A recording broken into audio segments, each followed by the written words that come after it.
MLA లాస్తి Nanditha చనిపోయే ముందు 6 గంటలు ఏం చేస్తుంది? ఎక్కడికి వెళ్ళింది? గుడికి వెళ్ళిందా? దర్గాకు వెళ్ళిందా? ప్రైవేట్ పార్టీకి వెళ్ళిందా? రాత్రి 10 గంటలకు గన్మెన్లు లేకుండా లాస్తి ఎక్కడికి వెళ్ళింది? తెల్లవారుజామున ఓఆర్ఆర్ పై ఎందుకు వెళ్ళింది? క్లారిటీ లేకుండా వస్తున్న ఈ ప్రశ్నలకు సమాధానం తెలుసుకుందాం. అసలు ఏం జరిగిందో సీన్ టు సీన్ చూద్దాం. టాప్ మోర్ యూఎస్ బేస్డ్ ఈ లెర్నింగ్ ప్లాట్ఫామ్. మీరు కూడా స్లాట్ బుక్ చేసుకోవాలంటే ఈ నెంబర్కి కాల్ చేయండి.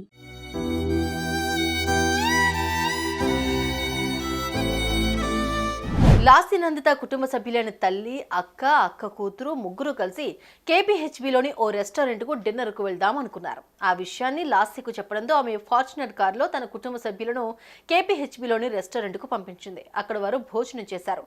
సుమారు 10:30 గంటల సమయంలో అమీర్పేటలో పని ఉందని గన్మెన్లకు చెప్పి వారిని ఇంటి వద్దే ఉంచి అక్కడి నుంచి పిఏ ఆకాష్తో కలిసి XL6 కారులో వెళ్ళింది లాస్య.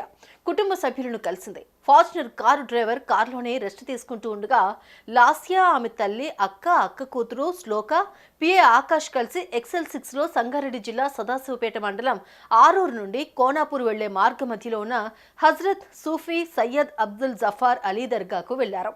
అక్కడికి వెళ్లేసరికి సమయం రాత్రి 1:30 అయింది. అక్కడ కుటుంబ సభ్యులందరూ ప్రార్థనలు చేశారు.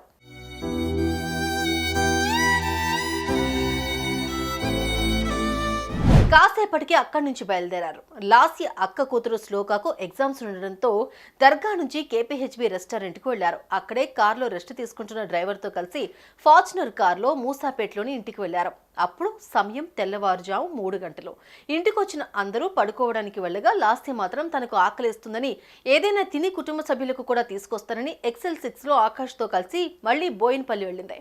అనంతరం అక్కడి నుంచి దాబా కోసం సదాశివపేట వెళ్లారు ఇద్దరు. డ్రైవింగ్ సీట్లో ఆకాష్, పక్కనే లాస్య కూర్చున్నారు.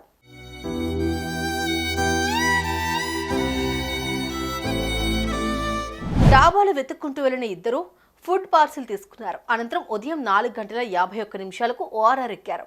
100 నుంచి 120 స్పీడ్లో కారు వెళ్తూ ఉండగా ఓవైపు పొగమంచు, ఫుల్ స్పీడ్, డ్రైవర్ నిద్రమత్తు.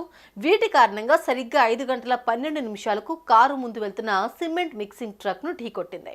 ఆ ట్రక్ కాస్త కారును 100 నుంచి 150 మీటర్లు లాక్కెళ్లిపోయింది. అనంతరం లెఫ్ట్ టర్న్ తీసుకుంటూ కారును అక్కడే ఉన్న రేలింగ్ కు ఢీకొట్టాడు ఆకాష్. అంతే, ఎయిర్ బ్యాగ్స్ ఓపెన్ అయ్యాయి. ఆకాష్ సీట్ బెల్ట్ పెట్టుకుని ఎటూ కదలలేదు. దీంతో తీవ్రంగా గాయపడ్డాడు. కానీ లాస్య సీట్ బెల్ట్ పెట్టుకోకపోవడంతో ఆమె కారులోనే పల్టీలు కొట్టి తలకు బలమైన గాయం, పళ్ళు విరిగిపోవడం, పలు ఎముకలు కూడా ఫ్రాక్చర్ అవడంతో అక్కడికక్కడే మృతి చెందింది.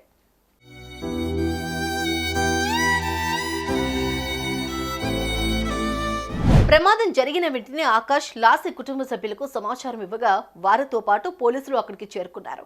కొన ఊపిరితో ఉన్న ఆకాష్ ను చికిత్స నిమిత్తం ఆసుపత్రికి తరలించారు. అలాగే ఫ్రంట్ డోర్ లాక్ అయిపోవడంతో లాస్యను వెనుక డోర్ నుంచి బయటకు తీశారు. ఆమె మృతదేహాన్ని పోస్టుమార్టం నిమిత్తం గాంధీకి తరలించారు. అలాగే లాస్య అక్క ఆకాష్ పై పోలీసులకు ఫిర్యాదు చేసింది. కేసు నమోదు చేసుకున్న పోలీసులు దర్యాప్తు చేపట్టారు. ఆకాష్ స్టేట్మెంట్ రికార్డ్ చేశారు. తనకి ఏం గుర్తులేదని ఆకాష్ స్టేట్మెంట్ లో పేర్కొన్నాడు.